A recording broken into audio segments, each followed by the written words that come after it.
Hi guys, ఈరోజు video ఏంటంటే customer laptop బాగా స్లో ఉందంట. దాన్ని మనం స్పీడ్ ఎలా చేయాలో నేర్చుకుందాం. వీడియో ఫస్ట్ టైం చూసినట్లయితే ఛానల్ సబ్స్క్రైబ్ చేసుకోండి ఫ్రెండ్స్. ఒక లైక్ అయితే కొట్టండి. ఈరోజు ఎస్ఎస్డిలో 2 ఉంటాయన్నమాట.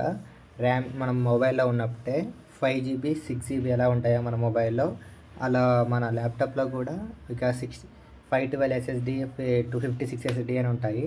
ఇది వచ్చేసి 250 SSD ఉంది కస్టమర్ దాంట్లో. దాన్ని మనం ఒక 512 SSD అని చేసుకోమని చెప్పాను కస్టమర్కి. అండ్ ర్యామ్ కూడా ఇందులో 16 GB ఉంది. ఇందులో వచ్చేసి మనం ఇంకో 16 GB వేసుకోండి, మీకు 32 GB అవుతుంది అని చెప్పాను కస్టమర్కి, స్పీడ్ అవుతుందని. చూడండి, ఇది వచ్చేసి 512 SSD, ఇది వచ్చేసి 16 GB, ఇంకో 16 GB. మొత్తం కస్టమర్కి 32 GB ర్యామ్ అయింది, 512 SSD అయింది.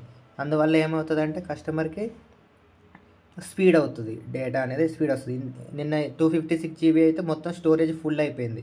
ఫుల్ కావటం వల్ల కస్టమర్కి అది స్లో అయింది ల్యాప్టాప్. ఇప్పుడు స్పీడ్ ఉంటుంది, ఎందుకంటే అక్కడ స్టోరేజ్ అండ్ ర్యామ్ ఎక్కువ ఉంది కాబట్టి అందుకే ల్యాప్టాప్ స్పీడ్ అవుతుంది. అందుకని మీ ల్యాప్టాప్ ఎప్పుడైనా స్లో అయితే మీరు ఎప్పుడైనా గుర్తుపెట్టుకోండి, మీరు ర్యామ్ SSD ఎక్స్టెన్షన్ చేయించుకోండి. Thank you for watching. Video నచ్చితే ఒక లైక్ అయితే చేయండి.